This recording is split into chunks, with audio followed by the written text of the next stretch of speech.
వేగమునిపే వధింపబడినటువంటి గొర్రెపిల్ల. ఎంతమందికి తెలిసేది? ఎస్, జగత్పునాది వేగమునిపే. ఇప్పుడు యేసయ్య ఆయన దెబ్బల వల్ల ఏం కలుగుతుంది? మరి ఆయన దెబ్బలు తినకుండా స్వస్థపరిచాడా లేదా? ఎలాగా? దెబ్బలు తినక స్వస్థపడాలా? దెబ్బలు తినకముందు ఎందుకు స్వస్థపరిచాడు? జగత్పునాది వేగమునిపే తిన్నాడు దెబ్బలు. హల్లెలూయా. అర్థమైందా? కాబట్టి ఆయన స్వస్థపరచగలిగాడు. ఏలియా అనేకులు స్వస్థపరచగలిగాడు, ఎలీషా స్వస్థపరచగలిగాడు, అనేక మంది అనేక అద్భుతాలు పాత నిబంధనలో చేయగలిగారు. జగత్పునాది వేగమునిపే యేసునందు ఇచ్చేశాడు. సరే, హానోకు ఏం చూశాడో చూద్దాం. హానోకు చూసిన దాంట్లో కొన్ని మట్టుకు రాస్తాడు. ఇక్కడ యూదా గ్రంథానికి వచ్చేయండి. యూదా రాసిన పత్రిక 1వ అధ్యాయము 14-15. ఆదాము మొదలుకొని 7వ వాడైన హానోకు కూడా వీరిని గూర్చి ప్రవచించి ఇట్లనెను, ఇదిగో అందరికిని తీర్పు తీర్చుటకును వారిలో భక్తిహీనులందరూ భక్తిహీనముగా చేసిన వారి భక్తిహీన క్రియలన్నిటిని గూర్చియు భక్తిహీనులైన పాపులు తనకు విరోధముగా చెప్పిన కఠినమైన మాటలన్నిటిని గూర్చియు వారిని ఒప్పించుటకును ప్రభువు తన వేవేల పరిశుద్ధుల పరివారముతో వచ్చెను. హల్లెలూయా. ఇది యేసు ప్రభు వారు పుట్టుక గురించి చెప్తున్నాడా, రెండవ రాకడ గురించి చెప్తున్నాడా? రెండవ రాకడ గురించి చెప్తున్నాడు. ఇది హానోకు ఎప్పుడు చూశాడు? ఆదాము నుంచి ఎన్నోవాడు హానోకు? 7వ వాడు. ఎప్పుడు చూశాడు ఇది? అంటే క్రీస్తు రావడము, అంటే క్రీస్తు బాలుడిగా రావడము, శిశువు చనిపోవడము, తర్వాత మళ్ళా రెండోసారి వేవేల దూతలతో రావడము కూడా చూశాడంట. హల్లెలూయా. మరి ఎప్పుడో ఇప్పుడు వెళ్ళబోయే సంఘాన్ని చూసి హానోకు అప్పుడు విశ్వాసం వస్తే ఇప్పుడు నీకు రావడంలో తప్పే ఉంది. హల్లెలూయా. ఇప్పుడు నువ్వు ప్రార్థించి పొందుకోవడంలో తప్పే ఉంది. హల్లెలూయా. When Hanok saw the future, when Hanok saw the future, హానోకు ఎప్పుడో జరగబోయే మరణాన్ని జయించేయడం చూసి ఇప్పుడు అది కావాలా అంటే ఇచ్చాడా లేదా? దేవుడు ఇచ్చాడు. ఎందుకంటే ఫెయిత్ ట్యాప్స్ ఇంటూ టైమ్లెస్నెస్. విశ్వాసము సమయాన్ని అతిక్రమిస్తుందంట. రాసుకోండి అందరూ. విశ్వాసము సమయాన్ని అధిగమిస్తుందని రాయండి. Faith will overcome time. Proof ఎలాగ విశ్వాసము సమయాన్ని అధిగమిస్తుంది. సరే, 2 ఉదాహరణలు చెప్తాను మీకు. మొదటిది, మేరీ మొట్టమొదటిగా యోసేపుని, మేరీని ఎవరో పెళ్లికి పిలుస్తారు. అమ్మ పెళ్లికి రండి నీ కొడుకుని తీసుకొని అంటే యేసుప్రభు శిష్యులను కూడా వేసుకెళ్తాడు. మీ ఫ్యామిలీ అంతా పట్టరమ్మంటే మరి అప్పటికే ఆయన శిష్యులు ఉన్నారు కదా, అందరూ వేసుకొని వెళ్తాడు. వెళ్ళిన తర్వాత ఏమవుతుంది వివాహములో?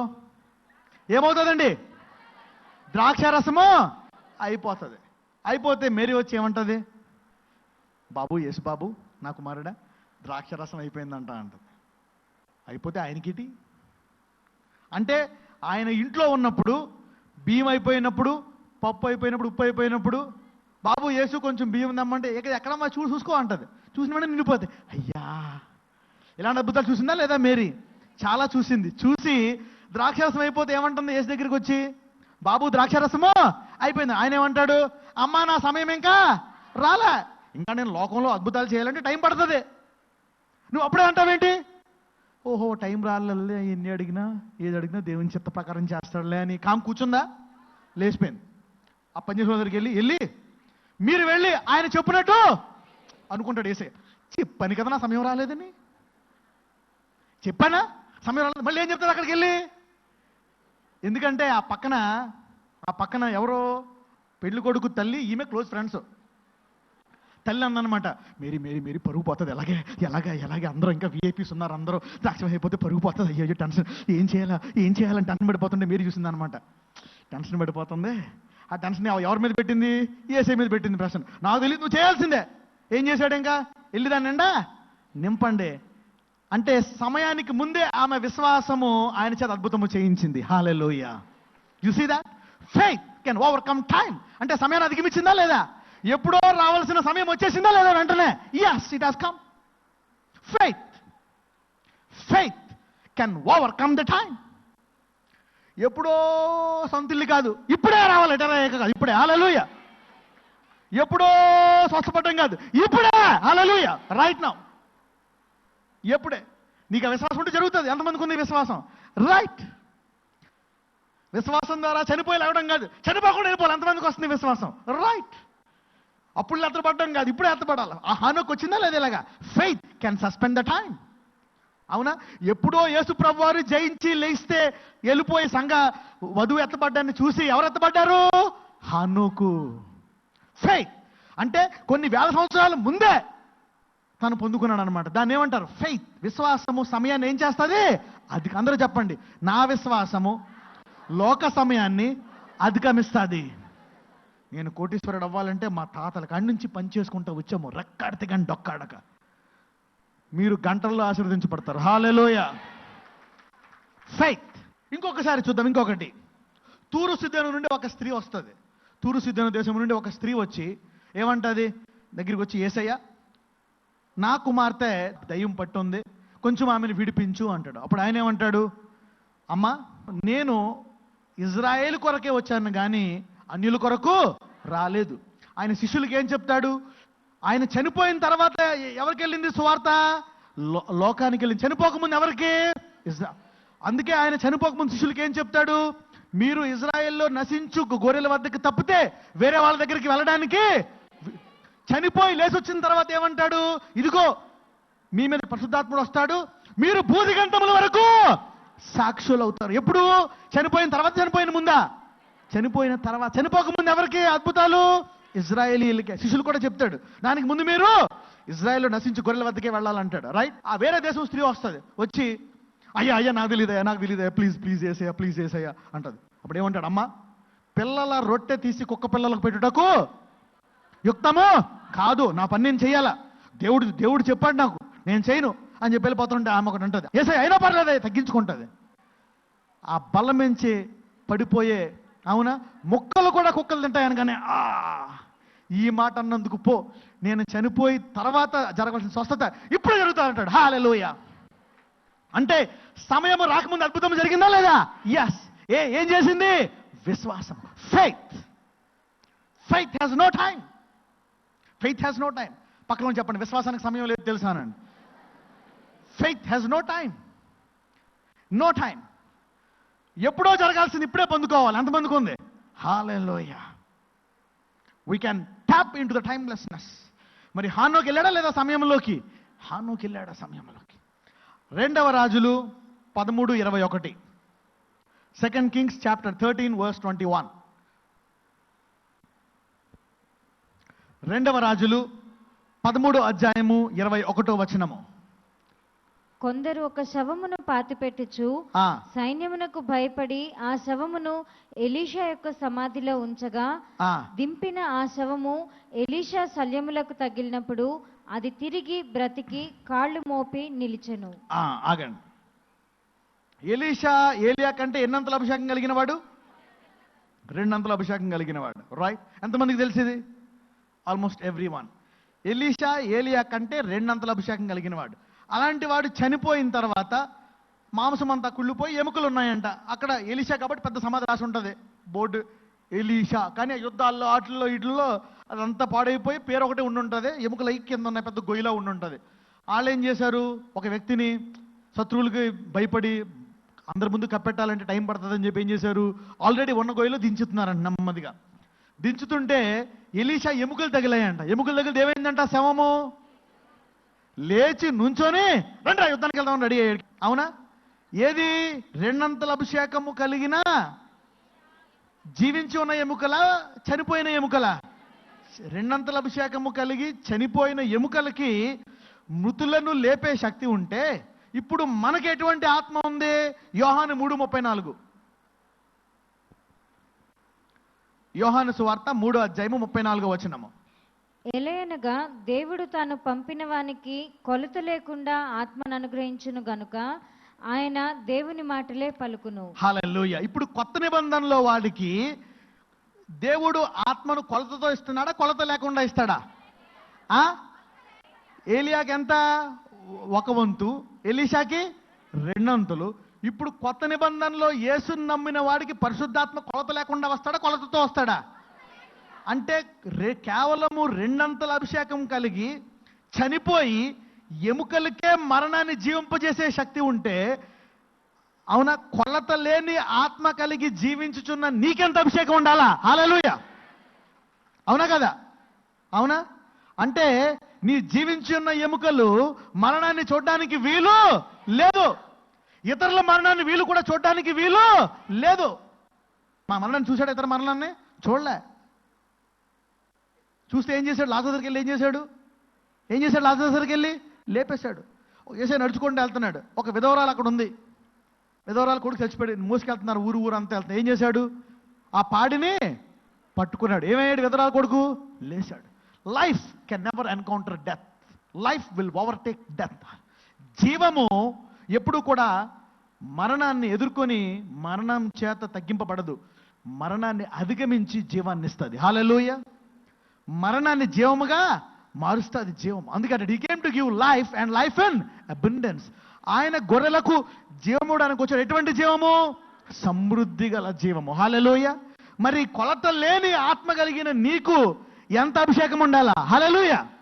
కాబట్టి ఇప్పుడు ఆఖరి శత్రువు అయిన, లోకానికి ఆఖరి శత్రువు, లోకము ఆఖరిని జయించబోయే ఈ మరణాన్ని సంఘము ఈ సంవత్సరం మొదటి నుంచే జయించబోతుంది. హల్లెలూయా. ఎంతమంది రెడీగా ఉన్నారు దీని కొరకు? రైట్. ఇప్పుడు ఎంతమందికి అర్థమైంది మరణము మన శత్రువు అని? రైట్. అది ఈ భూమి మీదే ఈ యుగమందే సాధ్యమని ఎంతమందికి అర్థమైంది? అది దేవుని చిత్తమని ఎంతకు అర్థమైంది? హల్లెలూయా. ఇది విశ్వాసం ద్వారా సాధ్యమని ఎంతమందికి అర్థమైంది? హల్లెలూయా. అంటే అబ్రహాంలాగా వెళ్ళొచ్చు, ఇస్సాకులాగా వెళ్ళొచ్చు, కానీ హానోకి ఎలా అలా వెళ్ళాడా? 7వ వాడైన ఆదాము నుంచి 7వ వాడైన. ఎందుకంటే మీరు హానోకు అధ్యాయం చూస్తే ఒక అధ్యాయం చూడండి. ఆదికాండము 5వ అధ్యాయము 5 నుంచి చదువమ్మా. ఆదాము బ్రతికిన దినములన్నీయు 930 ఏండ్లు. అప్పుడు అతడు మృతి పొందెను. ఆగండి, అది అండర్లైన్ చేసుకోండి. ఆ తర్వాత 11 చదువు. ఎనోషు దినములన్నీయు 905 ఏండ్లు. అప్పుడు అతడు మృతి పొందెను. 14 చదువు. కేయినాను దినములన్నీయు 910 ఏండ్లు. అప్పుడు అతడు మృతి పొందెను. 17. మహలలేలు దినములన్నీయు 895 ఏండ్లు. అప్పుడు అతడు మృతి పొందెను. అవునా? ఆ తర్వాత 27. మెతూషల దినములన్నీయు 969 ఏండ్లు. అప్పుడు అతడు మృతి పొందెను. 31. లెమెకు దినములన్నీయు 777 ఏండ్లు. అప్పుడు అతడు మృతి పొందెను. ఇక్కడ అన్ని చూస్తే ఏమనుంది? ఈ అధ్యాయంలో ఏమనుంది? ఇంతకాలం బతికాడు, పోయాడు. అయితే 24లో ఏమనుంది? హనోకు దేవునితో నడిచిన తర్వాత దేవుడు అతన్ని తీసుకొని పోయాను గనుక అతడు లేకపోయాను. అలాగే వాళ్ళందరికీ జరుగుతుంది. హల్లెలూయా. వాళ్ళు పోయారు, వీళ్ళు పోయారు, మనం పోదాం పదా లేదా? విశ్వాసం అలాగే వెళ్ళనివ్వదు. హల్లెలూయా. విశ్వాసం బ్రేక్ వేసి రివర్స్ గేజ్ ఏరి పైకి వెళ్తుంది మనం. హల్లెలూయా. అనేకలు అలా వెళ్ళారేమో, జరగనే అలా ఉంది. కానీ హానోకు బ్రేక్ వేసాడా లేదా? చరిత్ర సృష్టించడం లేదా? అంటే ఫెయిత్ కెన్ యాక్ట్ డిఫరెంట్. విశ్వాసం. అనేకులు చచ్చిపోయారేమో, అనేకులకు షుగర్ నార్మల్ రాలేదేమో, నీకు నార్మల్ వస్తుంది. హల్లెలూయా. అనేకులు చనిపోయారేమో క్యాన్సర్తో, నీవు స్వస్థపడతావు. అనేకులు ఎయిడ్స్తో చనిపోయారేమో, నీవు సాక్ష్యం మారుతావు. అనేకులు అప్పుల్లోంచి బయటికి రాకుండా దరిద్రులు చనిపోయారేమో, నీవు ఐశ్వర్యవంతుడయ్యి అనేకులు ఐశ్వర్యవంతులుగా చేస్తావు. హల్లెలూయా. అనేకులు కట్టలేకపోయారేమో, నీవు కట్టగలుగుతావు. ఫెయిత్. విశ్వాసము మనల్ని ఏం చేస్తుందంట? గొప్పగా వేరుపరుస్తుందంట. Hallelujah. A great difference is faith.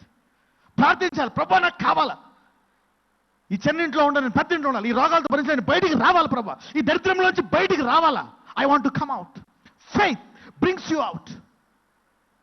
Faith compromise అవ్వదు. విశ్వాసము లేనితనము ఫెయిత్ డజంట్ కాంప్రమైజ్. విశ్వాసము కాంప్రమైజ్ అవ్వదు. అలాగే మన శత్రువు, లోకము యొక్క ఆఖరి శత్రువు, మనము ఆ శత్రువు మీద ఇప్పుడు విజయం పొందబోతున్నాము. హల్లెలూయా. ఎంతమంది ప్రార్థిస్తారు ఈ రోజు నుంచి? రైట్. అందరూ 10 minutes లేచి ప్రార్థిద్దాం ఈ శత్రువు గురించి. ఎస్, ప్రతి ఒక్కరు ప్రార్థిద్దాం. బలవంతుడైన మరణాన్ని మేము బంధిస్తున్నాం ప్రభు. నజరేయుడైన యేసు నామమున ఈ భయపెట్టే మరణం అనే దయ్యాన్ని బంధిస్తున్నాము. We bind this devil in Jesus mighty name. ఈ మరణాన్ని బంధిస్తున్నాం ప్రభువా. జీవితాంత కాలము మరణ భయముతో జీవించాల్సిన పని లేదు క్రైస్తవుడా. జీవితాంతము మరణ భయముతో ఏ రోగం చంపేస్తాదా, ఏ వ్యాధి చంపేస్తాదా, ఏ యాక్సిడెంట్ లో పోతానా, ఏం జరుగుతుందా అని బిక్కుమంటూ భయపడాల్సినటువంటి అవసరము లేదు. సహోదరుడా, సహోదరి, నీ దేవుణ్ణి అడుగు. నజరేయుడైన యేసు నామమున ఇప్పుడే బలవంతుణ్ణి బంధిస్తున్నాము, మరణాన్ని బంధిస్తున్నాము. నజరేయుడైన యేసు నామమున మరణాన్ని పాదాల కిందకి రమ్మని ఆజ్ఞాపిస్తున్నాము. In the name of Jesus we command death to come under the feet. ప్రతి సంఘ సభ్యుడు పాదముల కిందకి మరణాన్ని రావాలని బంధిస్తున్నామయ్యా. అవును, హానోకు లాగా విశ్వాసంతో మేము ఇప్పుడే దాన్ని బంధించాలనుకుంటున్నాము. Faith can tap into a timelessness. నజరేయుడైన యేసు నామమున ప్రతి సైతాను శక్తిని మనం బంధిస్తున్నాము ప్రభువా. We bind it in Jesus mighty name. Yesu నామమున మేము బంధిస్తున్నాము. సైతానా, 2000 సంవత్సరాల వరకు నీవు సంఘాన్ని భయపెట్టావు, సంఘాన్ని ఇబ్బంది పెట్టావు, అనేకులను వాళ్ళ సమయానికి ముందే చంపేశావు, మరణ భయముతో అనేకులను దాసులుగా చేశావు. ఈ రోజు నిన్ను బంధిస్తున్నాము పరిశుద్ధాత్మ అగ్నితో. ఇదిగో ఈ మరణమనే దురాత్మను కాల్చివేస్తున్నాము. నీవు బంధింపబడు. We bind you, you foul spirit of death, you strong man. మీకంటే మేము బలవంతులము. నజరేయుడైన యేసు నామమున మేము బంధించి కట్టివేస్తున్నాము. We bind you, you foul spirit of death, in Jesus mighty name. నజరేయుడైన యేసు నామమున ప్రార్థిస్తున్నాము తండ్రి, ఆమేన్.